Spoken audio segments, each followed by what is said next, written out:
Yung Quadcom hearing kahapon, mga kababayan, hanggang kagabi, napuyat ako masyado. naging action comedy and horror. Gusto nang managit ni Digo. Gustong hampalosin. Gustong hampalosin mga kababayan ni Digong si Trillanes. Kasi pinapapirma sa waiver. Sabi ni Digo, bukas na niya. Ngayon na. Sabi, nag-corner si Digo. Kumuso, nagliyap po. Nagpapagang mga balita at pagtalakay sa mga isyu na lipungan. Bulsa, opinyon, banat at paglalantad sa katotohanan. Bulsa, what you see is what you get. You decide. Gustong batuin ng microphone si Trillanes ba? Kinakailangan i-suspend yung hearing kasi talagang nagliyap si Digong.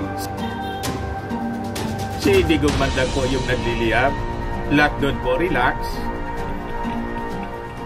Pati si Dilima, inambahan mga kababayan na susuntukin. Ikatabi pa naman si Dilima.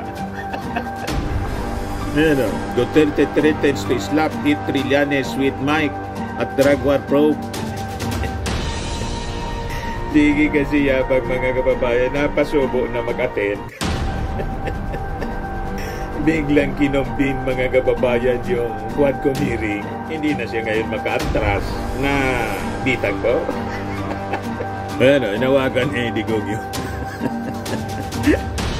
yung microphone po. Yan, katabi si Dilima. Si Dilima, mga kababayan, nag-suggest na si Adjong, si Congressman Adjong, baka kanya uncomfortable ka dyan. Katabi mo kasi yung dating Pangulo. Sabi ni Dilima, ako uncomfortable, pero I can stay here. I'm not intimidated ni Digong. Ayan ba? Ito yung gusto niya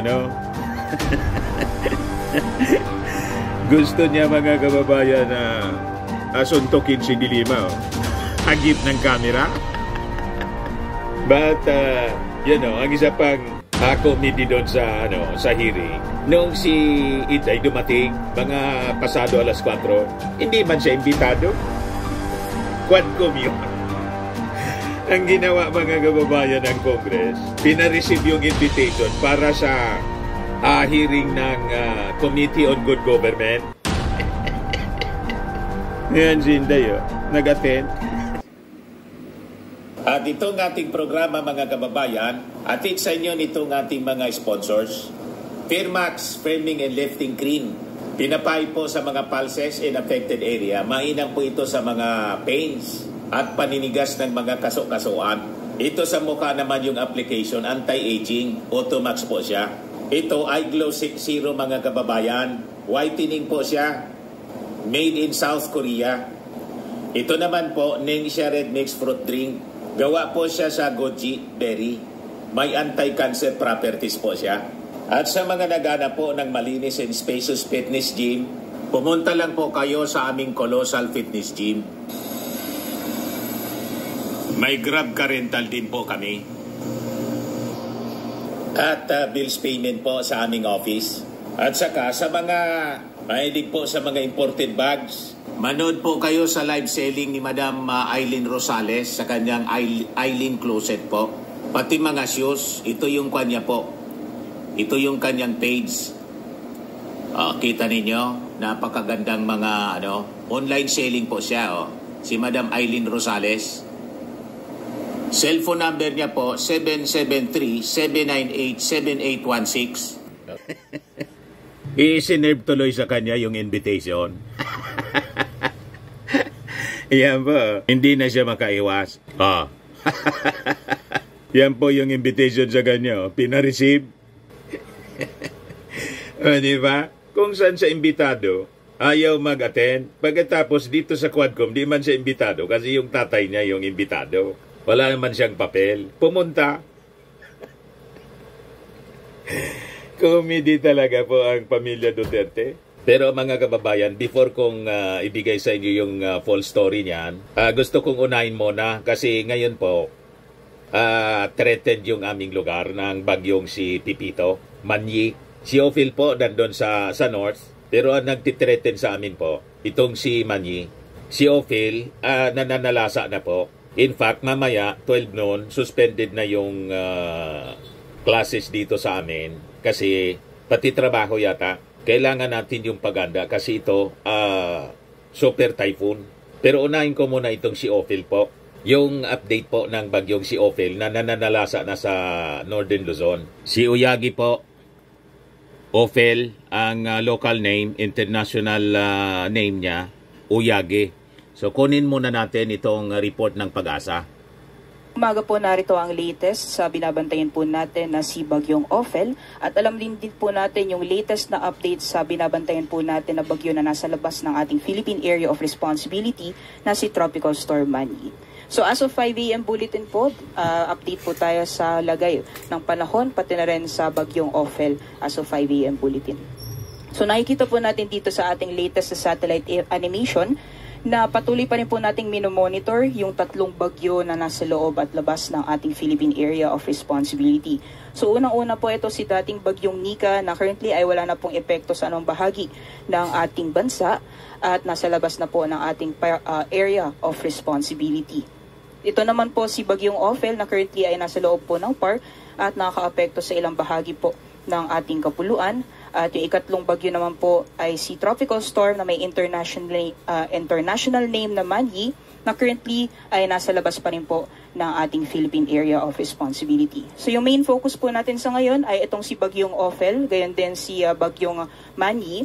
So alamin po natin yung mga detalye patungkol dito sa dalawang bagyo. Isa-isahin po natin yan sa ngayon. Unahin po natin itong si Bagyong Ophel.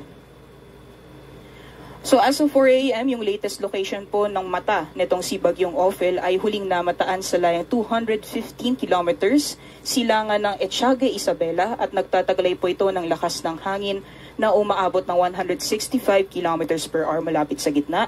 May pagbugso na umaabot ng 205 kilometers per hour at kumikilos po west-northwestward sa bilis na 30 kilometers per hour. Kung makikita po natin dito sa ating latest na satellite image, yung mga kaulapan na dala po nitong si Bagyong Ophel ay nakaka-apekto na sa ilang bahagi ng Luzon. Especially po sa areas kung saan malapit yung sentro ng bagyo, dyan po mararanasan yung malalakas na hangin, gayon din yung malalakas na mga pag-ulan na dala po nitong si Bagyong Ophel. So alamin po natin yung mga specific areas na kung saan nakaka-apekto itong si Bagyong Ophel, kung saan po yung malalakas mga hangin, yung mga pag-ulan, gayon din yung magiging pagkilos nito sa mga susunod na araw. So ito po yung ating latest na track forecast as of 5 a.m. patungkol dito sa binabantayan po natin na si Bagyong Ophel. Kung makikita po natin, ito po yung central track ng bagyo or magiging pagkilos ng bagyo sa mga susunod na araw habang nasa loob ng ating Philippine Area of Responsibility at meron din po tayong intensity forecast or yung lakas ng bagyo or kategorya ng bagyo habang patuloy pong binabaybay yung areas for mga karagatan dito po sa loob ng ating PAR. So makikita po natin dito sa ating latest na track forecast, nakikilos po generally northwestward. Ito nga si Bagyong Ophel sa mga susunod na oras at maaaring meron po tayong landfall scenario dito po sa may bahagi ng or sa eastern coast ng Cagayan. Mamayang hapon po yan kung hindi naman po dito sa may northern portion ng Isabela. Patuloy po siyang kikilos northwestward at possible na lalapit din po siya dito sa may area ng Babuyan Islands sa mga susunod na oras. Kung hindi man po lalapit ay may possible second landfall scenario po tayo dyan. Pagkatapos po niyan, kikilos po siya pa norte at unti-unti na pong magre-recurve hanggang tuluyan po siyang humina dito po sa may silangang karagatan ng Taiwan at possible po na humina po siya lalo bilang isang low pressure area at possible na malusaw po siya dito sa loob ng ating Philippine Area of Responsibility. Although sa nakikita po natin, based po sa kanyang intensity forecast, possible na manatili po siyang typhoon category habang tuluyan pong binabaybay ang bahagi ng Northern Luzon. Ngunit naalala po natin na yung maximum sustained winds ngayon ni Bagyong Ophel ay nasa 165 kilometers per hour. So halos nasa upper thresholds na po yan ng isang typhoon category. So sa ngayon po halos inaabot na po niya ang level or threshold ng isang super typhoon category na nasa 185 kilometers per hour.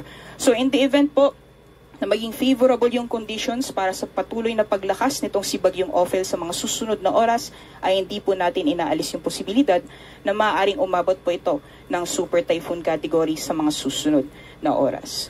So based po sa ating latest na forecast track, nakikita po natin yung area na shaded ng yellow, dyan po nakapaloob yung malalakas na hangin na dala po nitong si Bagyong Ophel. At kung mapapansin po natin, ilang bahagi na po ng northern at central Luzon ay nahagip na ng radius or diameter nitong si Bagyong Ophel. So dyan po sa mga areas na yan, unti-unti na pong mararanasan yung malalakas na hangin na dala po nitong si Bagyong Ophel. At yung area naman na shaded ng orange or shaded na red, dyan po yung mas malalakas na hangin na dala po nitong si Bagyong Ophel. Possible around signal number 3, pataas ang level ng mga hangin. So dahil inaasahan po natin na patuloy na lalapit itong si Bagyong Ophel sa may bahagi ng Hilagang Luzon, yung mga areas po na currently nakakaranas po ng malalakas na hangin, possible na mas lumakas pa po yan sa mga susunod na oras. Kaya naman, as of 5 a.m., ay nagtaas na po tayo ng signal number 4 sa northeastern portion ng mainland Cagayan, dyan po sa mga bayan ng Santa Ana, Gonzaga at Santa Teresita. Signal number 3 naman sa northwestern, central at eastern portions ng mainland Cagayan, dyan po sa Babuyan Islands, northeastern portion ng Isabela, northeastern or northern portion ng Apayao. So signal number 3 winds po ay mapaminsala pa rin gaya din sa signal number 4. Signal number 2 naman ay nakataas sa Batanes, gayon din sa nalalabing bahagi ng Cagayan, sa northwestern at southeastern portions ng Isabela, sa nalalabing bahagi ng Apayao, northern portion ng Kalinga, sa nalalabing bahagi or sa northeastern portion ng Abra at northern at central portions ng Ilocos Norte. At signal number 1 naman ay nakataas sa nalalabing bahagi ng Isabela, sa Quirino, Nueva Vizcaya, sa nalalabing bahagi ng Abra, the rest of Kalinga, Mountain Province, Ifugao, northern portion ng Benguet, sa nalalabing bahagi ng Ilocos Norte, Ilocos Sur, northern portion ng La Union, at northern at central portions ng Aurora. So yung mga areas po na kung saan nakataas po yung mga tropical cyclone wind signals po natin, asahan po natin sa mga susunod na oras ay mararanasan na po yung mapaminsalang hangin na dala po nitong si Bagyong Ophel. Especially po dahil inaasahan po natin or dahil hindi natin inaalis yung posibilidad na maaaring mag-upgrade pa po tayo into a super typhoon category, hindi po naalis yung possibility na mas tumaas pa or yung highest wind signal po na itaas natin sa mga susunod na oras ay signal number 5, especially po sa areas na kung saan pinakamalapit yung sentro ng bagyo. So as much as possible, paghandaan po yan dahil ngayong araw po, yung peak ng epekto nitong si Bagyong Ophel, especially po sa areas ng Hilagang Luzon. Pagdating naman po sa mga pag-ulan dala nitong si Bagyong Ophel, so yung areas po na pinakamalapit pa rin sa sentro ng bagyo ang makakaranas ng malalakas na buhos ng ulan na dala po nitong bagyo. So dyan po sa areas ng Cagayan, gayon din sa Isabela at sa may Babuyan Islands kung saan madadaanan po or malapit po sa sentro ng bagyo based po sa ating latest na forecast track, maaring ngayong araw ay mararanasan po yung intense to torrential na mga pag-ulan. Yan po ay 2 or may higit 200 millimeters total rainfall for the next 24 hours. So possible po yung widespread incidents ng severe flooding, gayon din yung landslide, especially since ilang araw na din po tayo nakakaranas ng mga pag-ulan sa mga parehong lugar. Meanwhile, heavy to intense naman po ng mga pag-ulan na mararanasan sa Batanes, sa Ilocos Norte, Apayao at Kalinga. Yan po ay 100 to 200 millimeters na total rainfall for the next 24 hours. At sa areas naman po ng Abra, Mountain Province, Ifugao, sa Nueva Vizcaya, gayon din sa Quirino at Aurora, maaaring maranasan din po yung moderate to heavy na mga pag-ulan or 50 to 100 millimeters na mga pag-ulan. So yung mga areas po kung saan nakataas po yung possible na intense to torrential or heavy to intense na mga pag-ulan, pinag-iingat po dahil mataas yung posibilidad ng mga pagbaha, gayon din yung pagguho ng lupa. Ay ulitin po natin yung peak po ng mga epekto nitong si Bagyong Ophel ay most likely mararanasan ngayong araw. As much as possible po, maghanda po tayo at mag-ingat. Ito naman po yung possible na magiging pag-ulan simula po bukas. So mapapansin po natin na bawasan na po yung areas kung saan mararanasan yung malalakas na buhos ng ulan dahil most likely yung sentro nitong bagyo ay kumilos na dito sa may extreme northern Luzon. So yung intense to torrential na mga pag-ulan, bukas po ay mararanasan naman sa area ng Batanes, heavy to intense naman po sa Cagayan kasama ang Babuyan Islands at moderate to heavy naman po sa Ilocos Norte at sa Apayao. Pagdating naman po sa kalagayan ng ating karagatan, dahil po sa patuloy na epekto nitong si Bagyong Ophel, inaasahan po natin yung maalon hanggang sa napakaalong karagatan sa dagat baybayin po ng Northern Luzon, gayon din sa ilang dagat baybayin ng Central Luzon. So delikado pong pumalaot, lalong-lalo na po sa mga dagat baybayin ng Batanes, sa Cagayan kasama ang Babuyan Islands, gayon din sa Isabela, Aurora at Hilagang Karagatan ng Ilocos Norte. Maaaring umabot po ng 10 meters yung taas ng mga pag-alon po dyan, kaya delikado pong pumalaot, lalong-lalo na sa ating mga kababayan na mga isda, pati na rin yung may mga maliit na sakyang pandagat. And besides po yung areas kung saan nakataas po yung gale warning po natin, magiging maalon din po yung karagatan sa ilang dagat baybayin ng Luzon. So maaaring umabot po ng 3.5 meters yung taas ng mga pag-alon sa mga dagat baybayin po ng Aurora, sa may Quezon at Pulilio Islands, gayon din sa Ilocos Norte. At maaaring umabot naman po ng 3 meters sa mga dagat baybayin po ng Catanduanes, gayon din sa may Camarines Provinces. So iba yung pag-iingat po, lalong-lalo na sa mga planong pumalaot sa mga nasabing dagat baybayin. Meron din po tayong babala ng storm surge or taluyong sa areas po ng Batanes, sa Cagayan, gayon din sa Ilocos Norte at Isabela.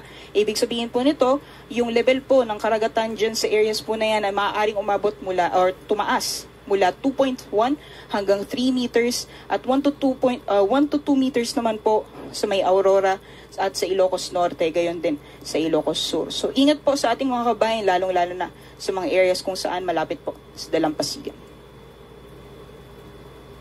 So dako naman po tayo sa latest na update sa binabantayan po natin na bagyo na nasa labas po ng ating Philippine Area of Responsibility na si Tropical Storm na may international name na Mani. So yung latest location niya po as of 3 a.m. ay nasa 1,480 kilometers silangan ng Eastern Visayas. At nagtataglay po ito ng lakas ng hangin na umaabot ng 85 kilometers per hour malapit sa gitna. May pagbugso na umaabot ng 105 kilometers per hour at kumikilos po pakanluran or westward sa bilis na 30 kilometers per hour. Sa ngayon po, wala pa po itong direktang epekto si Bagyong Mani sa anumang bahagi po ng ating bansa. Kung makikita po natin dito sa ating latest satellite animation. Ngunit inaasahan po natin na mabilis po siyang lalapit sa ating kalupaan sa mga susunod na araw. Possible po na maramdaman po natin yung epekto niya this coming Friday evening or sa darating na weekend. So as much as possible po ay paghandaan na po natin yung paparating na bagyo. So alamin po natin yung magiging pagkilos po nitong bagyo at yung mga areas na posibleng maapektuhan nitong papasok na si Bagyong Mani. So ito po yung latest na track forecast. As of 11 p.m. po ito. So based po sa kanyang track ay kikilos po generally westward itong si Bagyong Mani at maaaring pumasok po ng ating Philippine Area of Responsibility mamayang gabi po yan at bibigyan po natin ng local name na si Pepito. So itong si Bagyong Pepito, habang patuloy pong lumalapit sa ating kalupaan ay patuloy po siyang lalakas at maaaring umabot po ng typhoon category mamayang gabi po or bukas ng madaling araw. So kita po natin dito sa ating central track na may landfall scenario po tayo sa may bahagi ng Bicol Region. Possible po this coming weekend at babaybayin niya po yung bahagi ng Southern Luzon sa darating na weekend ang sa darating na Sunday po yan. So ngayon nakikita po natin na dahil nasa karagatan pa rin po itong si Bagyong Mani ay hindi po natin inaalis yung possibility ng isang rapid intensification or mabilis na paglakas nitong bagyo. So in the event po na maging favorable yung conditions para dito kay Bagyong Pepito, ay hindi po natin inaalis yung possibility na maaring umabot po siya ng super typhoon category. So as much as possible po, paghandaan na po natin yung posibleng pagdating nitong bagyo sa mga susunod na araw. Although nakikita po natin yung ating central track ay maaaring tumama dito sa may Bicol Region, malawak pa rin po yung sakop ng forecast cone or of probability or forecast confidence cone nitong sa ating latest na forecast track. So hindi lamang possible or hindi lamang po sa Bicol Region ang posibleng daanan ng sentro ng bagyo, maaaring din po sa may Eastern Visayas ang possible landfall scenario, maaaring din po sa Quezon, pwede sa Aurora, gayon din sa ilang or possible din po sa may Isabela. So yung areas po na kung saan nakapaloob or shaded ng puti, pwede po yung daanan ng sentro ng bagyo sa mga susunod na araw. Kaya continuous po yung monitoring natin, especially po sa areas ng Bicol Region, sa may Visayas, ganyan din sa areas ng Mimaropa at Calabarzon, maaaring maramdaman po natin yung epekto nitong si Bagyong Pipito or papasok na Pipito this coming weekend. So as much as possible, paghandaan po natin yan. So dahil inaasahan po natin na lalapit na itong si Bagyong Manny or Bagyong Pipito sa ating kalupaan, ay inaasahan po natin na unti-unti na pong mararamdaman yung malalakas na mga pag-ulan sa ilang bahagi ng Visayas, gayon din sa Bicol Region sa darating na Sabado po yan. Maaring maranasan po yung heavy to intense na mga pag-ulan sa Northern Samar at pagdating naman po sa Catanduanes, Albay, Sorsogon, gayon din sa Samar at Eastern Samar, possible po ang moderate to heavy na mga pag-ulan. So as much as possible po kung low-lying areas po or hazard prone yung ating mga areas, ay mag-ingat po sa mga posibilidad ng pagbaha o pagguho ng lupa. So yan lamang po latest mula dito sa Pag-asa Weather Forecasting Center. Manatili po tayong updated sa mga forecasts at updates ng Pag-asa. Yung next tropical cyclone advisory po natin ay mamayang alas 11 ng umaga at yung next bulletin po natin ay mamayang 8 a.m. Yan po yung forecast at bulletin na pinalabas ng Pag-asa ngayong umaga. So dito po, sabi sa advisory sa amin, suspended mamayang 12 yung trabaho at klase. Ngayon, balikan natin yung ating kwento, mga kababayan, na pagliyab ni Digong. Piko na si Digong. Hinambahan po si Dilima. Oh. Sabi ni Dilima, I am unfazed by Duterte's violent gesture against me. She also welcomed Malacanang's announcement that the Philippine government would cooperate with the ICC at saka sa Interpol if arrest warrants are issued for Duterte and his associates. Sabi po ni Dilima, I hope they come soon so justice and hearing may finally start for the families of all the victims of Duterte's crimes. Matapang po itong Bicolanang senador. Parehas po dating senador. Parehas po Bicolano. Si Dilima taga Iriga City, Camarinesor. Si Trillanes po taga Ligao City, Albay. Yan ang kambal na enemy, mga kababayan, ni Digong. Parehas gustong saktan. Gustong suntokin si Dilima. Pagkababaeng tao. Aambahan mo ng suntok. Ang matindi, si Trillanes po. Nagkaroon ng commotion kasi dinampot niya, Dinampot ni Digong yung microphone. Gustong ibato. Na-corner kasi si Digong. Sige yabang. Sige niya, mag-wave ako. Ngayon mo na niya gawin. Panoorin natin mga kababayan yung porsyon ng ng maaksyon na Quadcom hearing. Grabe yung nanood, more than 80,000 sa Congress. Sa ibang sa ABS-CBN 145,000 po yung nanonood. Blockbuster po yung live streaming. Ito yung kinainit ni Digong, yung presentation ni Trillanes. 5 slides lang po ito, pero I will focus on the last slide lang ho. Sige, Mr. Chairman. Sige, go ahead, Mr. Trillanes. So, ito po ang sige, doon po sa mga unang slides muna. Ayan. So ito po yung mga bank accounts na nakalap ko po ito noong 2016.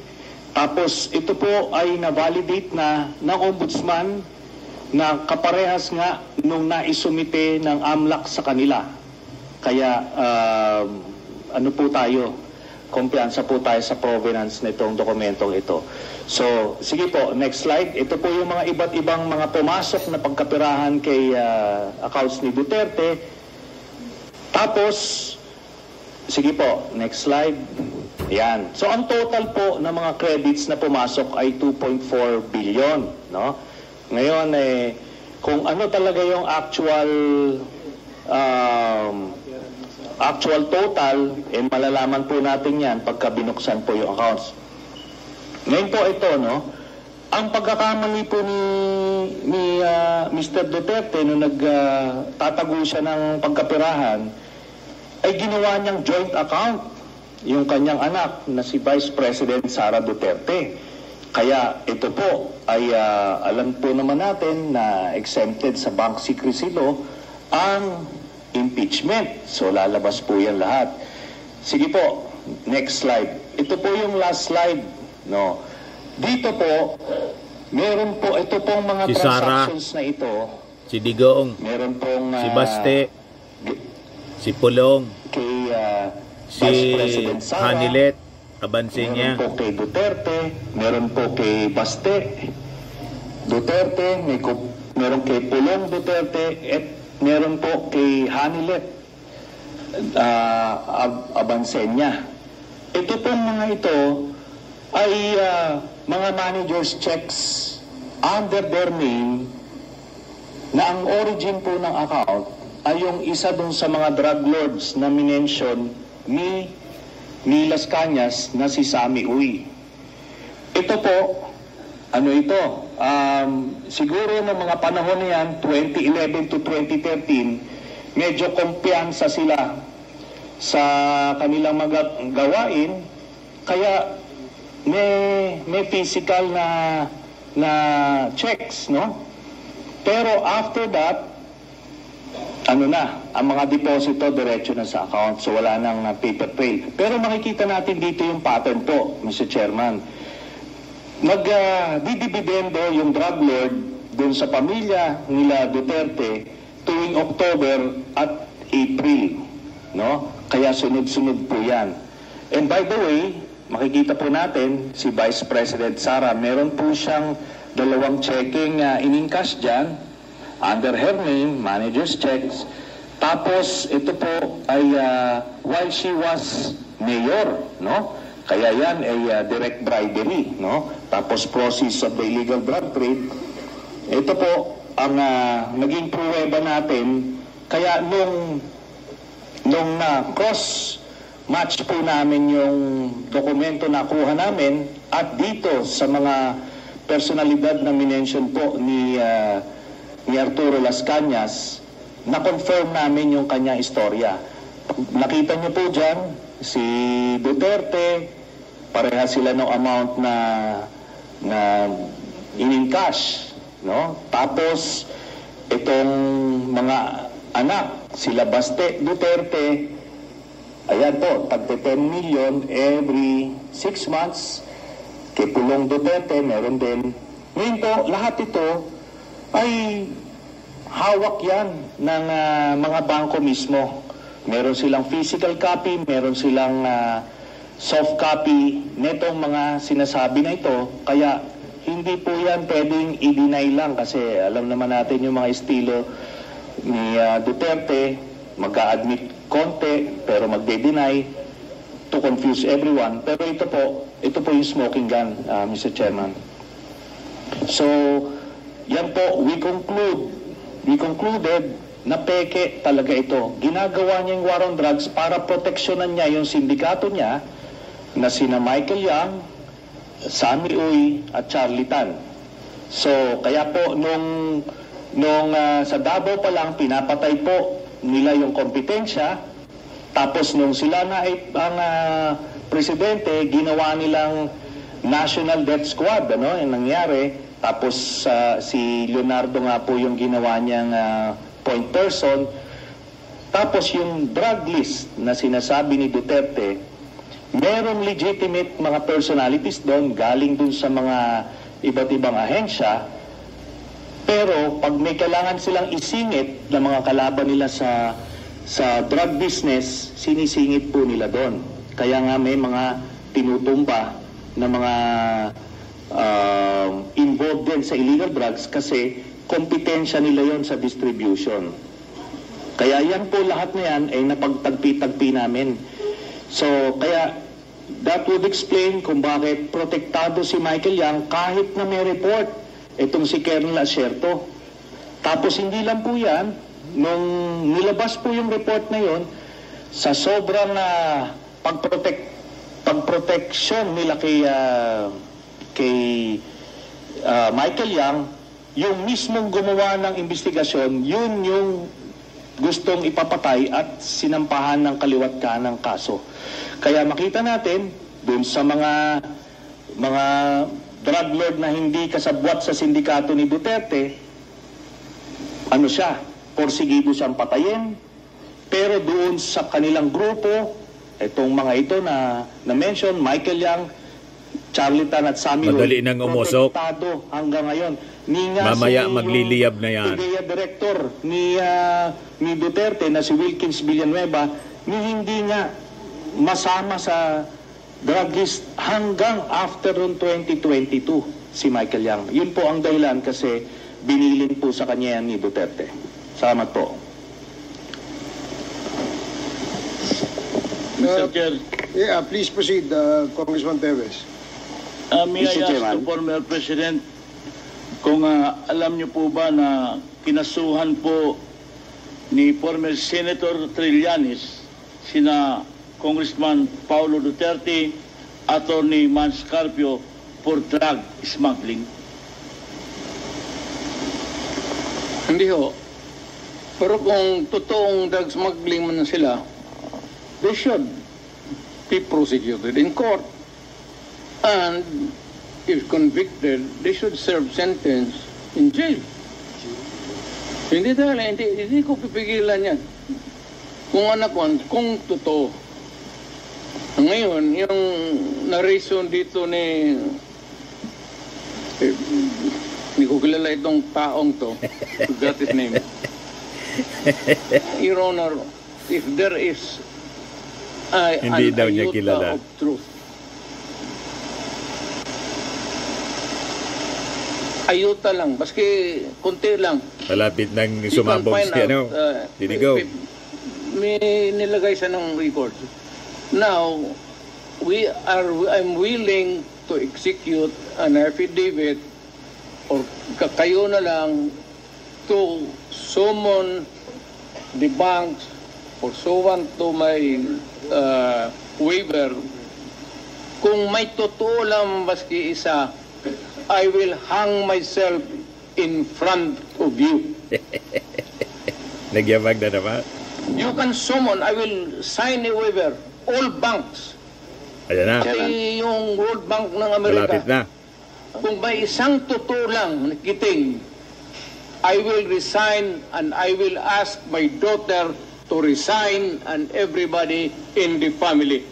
That is my guarantee. And I will hang myself. Mr. Chairman. May I know... Horror? Mandali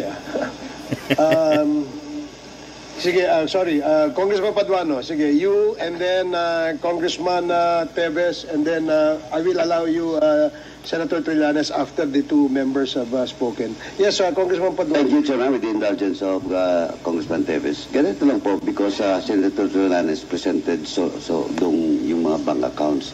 May I ask this good former Senator, how did you acquire these documents, bank documents? Nung campaign po noong 2016, meron pong nag-abot sa aming opisina na ang pangalan po niya ay Joseph De Mesa, in-identify niya. So sinabi niya, meron siya mga dokumento na pwede namin tignan. So kampanya po yon, hindi po namin nabigyan ng atensyon until siguro a few weeks after, nakita ko po, yun pong nandoon, iba't ibang accounts. Then, chinek namin, binalidate po namin kung totoo yun, no? So, may mga nagdeposito po na doon sa iba't ibang accounts ni Duterte. Tapos, totoo nga, legitimate po. Then, nung kampanya, nilabas ko po ito at inamin mismo ni Duterte na totoo daw kasi una, dinideny po nung kanyang spokesman, but eventually, nung na-corner na siya, inamin niya, no? Tapos, hinamon din niya po kami na magbibigay din siya ng waiver. It's the very same Yan na, madali na. dare na sinasabi niya ngayon, o bluff na sinasabi niya.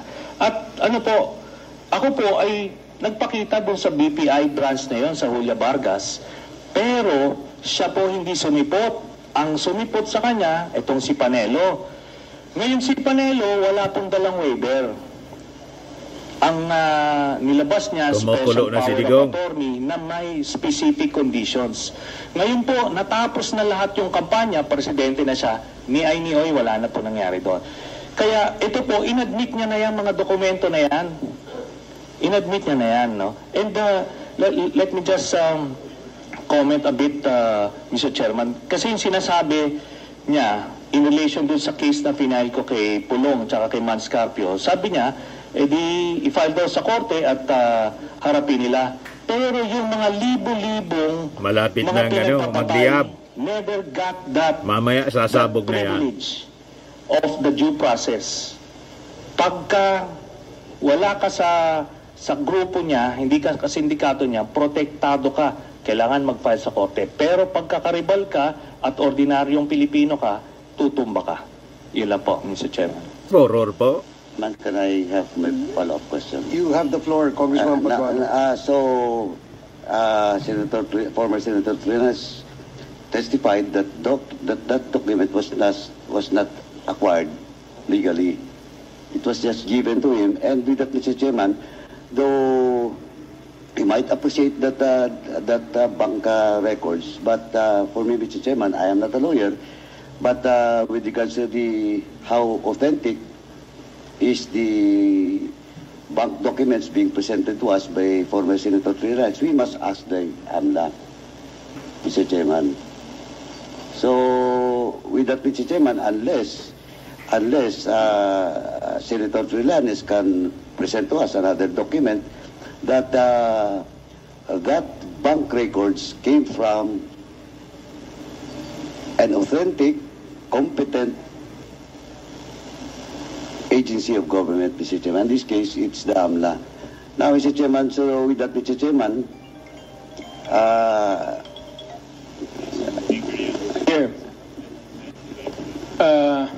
this is a very serious accusation.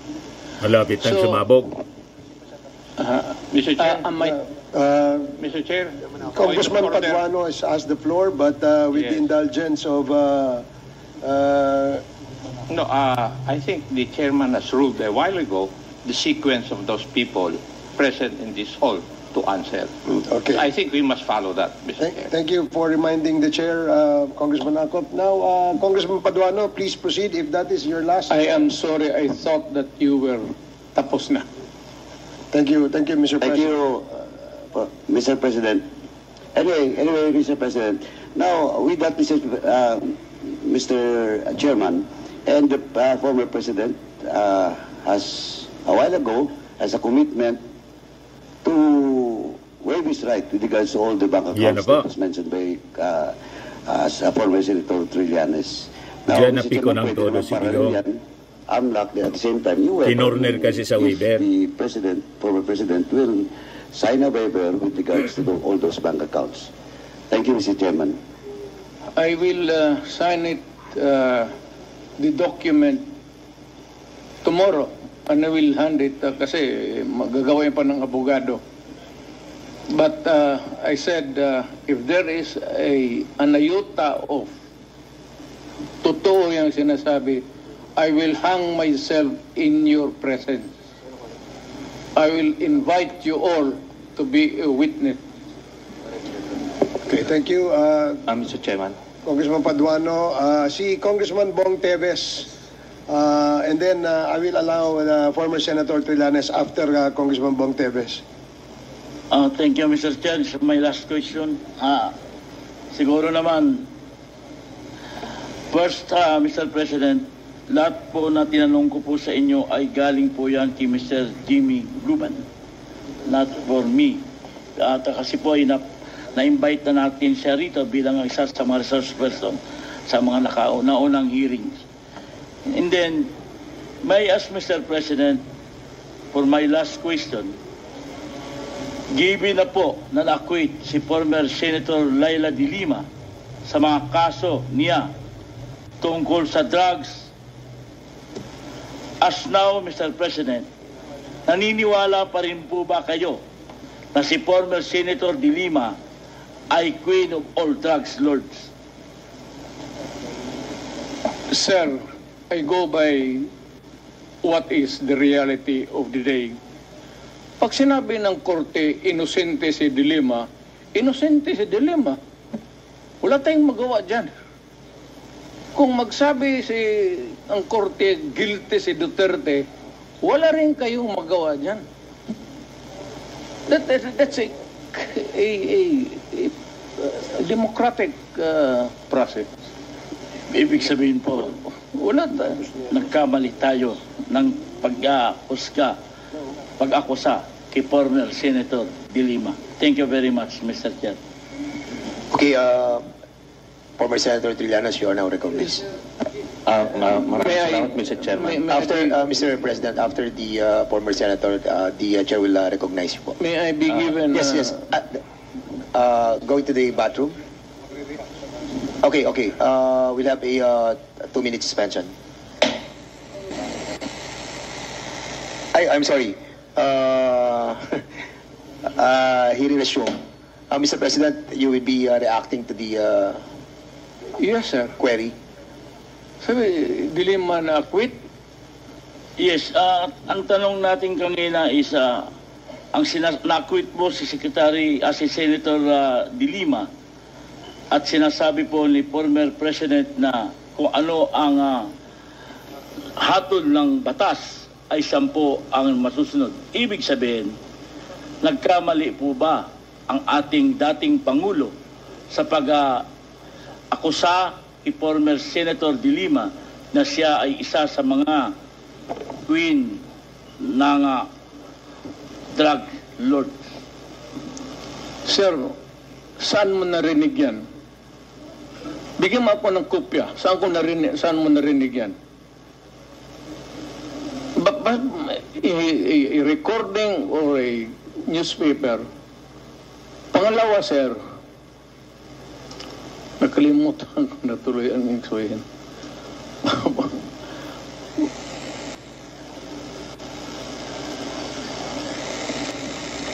Do you need, Mr. President, a moment to... I'm just collecting my mind, sir. Okay, go ahead. Naipon na kasi. We'll give you time, Mr. President. For the meantime, May I yes, ask for a recess of just 1 minute? Yes, we'll give you a 2-minute suspension. Nag-mental block si Digo. Pero maya-maya, kasi kinorner po ng Quadcom tungkol sa waiver, doon na sumabog si kinorner ni Trillanes, doon na sumabog si Digo. Diyan po, resume na. Mr. President?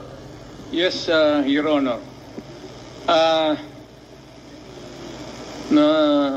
Nalilito na ako kung anong sabihin ko. Pero sabi ko kung if I'm lying or if my statements are falsely stated, or if there is an iota of magbigti ako. So, horror po. In the same manner na kung magbigti ako si Trillanes, dapat magsabay rin sa akin. Yan na, madali na po sumabog. Okay, duly noted of your thoughts, Mr. President. Former Senator Trillanes, you're recognized. Maraming salamat, Mr. Chairman. Ito pong dokumentong ito po yung naging basis ko nung plunder case na final ko kay Duterte noong 2016. At ito po ay inimbestigahan ng Ombudsman at ang Deputy Ombudsman Arthur Carandang, and I think the Quadcom can invite him. Siya ang nag-conduct ng investigation. Humingi siya ng dokumento sa AMLAC at kinonfirm niya. And because of that, tinanggal ni Duterte si Deputy Ombudsman. Now, aside from that, so pwede natin, suggested by Chairman Paduano, na yung AMLAC mismo, Unless, ano po, no? Since hindi naman na siya incumbent, pwedeng ma-access yun with the waiver. Pero we've been there before. Nagsabi na yan siya na magbibigay siya ng waiver. Puro bluff yan. Pero hindi. Kaya nga mas maganda kung ma-draft na po natin yan ngayon para papirmahan niya yan dito. No? Para wala nang alibay. Yan na sumabog si Digong. I'll be presenting later on, Mr. Chairman, a video of his actual admission of these accounts. No? So, ito naman pong mga cheque na in-encash, in-extract lang namin from that long list. Mga managers' checks po yan, hindi nawawala sa system po yan. And later on, ano rin yan, exempted sa impeachment cases, kaya pwede po lumabas yan, ipepresenta po yan. That's the smoking gun ng proceeds of the illegal drug trade ng Duterte crime family. Salamat po, Chairman. Thank you very much, Sir, I have to respond to it. Yeah, now, sasabog na. Mr. President,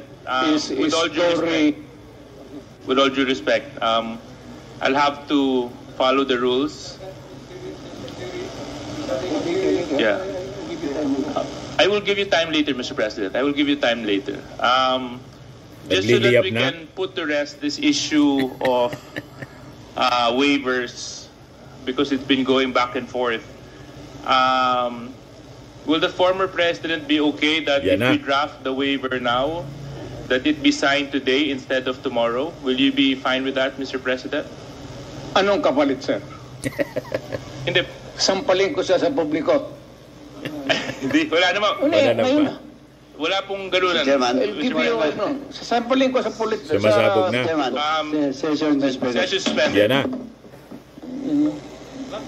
Lulo mo.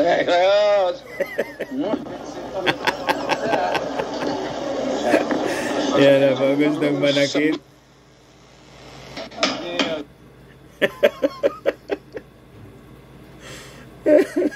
Sumabog ng tuluyan po si Digong. Na-corner kasi. Sinuspend po, mga kababayan. Please observe proper decorum. Nag-warning si Suarez. We are in a committee hearing. We have already stressed from the very beginning that the proper rules, decorum, will be implemented. Matigas ang Congress po, ang Quadcom. Walang sasantuin. Regardless of who you are. We live by a set of rules in this committee, and those set of rules will be followed, and those set of rules will be implemented. If I may. Wait, session, it's still suspended. It's still suspended. Pakalma muna. Nag-sorry si Digong. Sorry ho. Sorry ho, Anya. Marunong din pala mag-sorry si Digong. Hindi umobra yung angas ni Digong sa higpit ng Quadcom. Iko-contempt siya, hindi siya makauwi. Ikukulong siya. Hindi siya sasantuin ng mga congressmen. Hindi tulad sa Senado na sa Senado po, kino-consider siya. Binibigyan siya ng espesyal na pagtrato. Pero dito po, nag-warning yung mga congressmen. Kamian niya will give you respect, pero respect is a two-way street siya. Pag hindi kayo nagrespeto sa amin as an institution, yung rules namin, i-implement namin. Ipo-point of order anya namin, pero hindi man sinabi na iko-contempt ka agad. Pero alam ni Digong, iko-contempt siya. Kasi before the proceedings po, binasa na yung rules. Nilinaw po yung rules ni General Acop, Congressman Acop. Hindi po umobra yung angas ni Digong. Ay, balikan natin si Digong. Yes, no. I'm a little bit insulted by the statement of Atty. Delgra. You know. So yan po mga kababayan ang maaksyon na hearing ng Quadcom.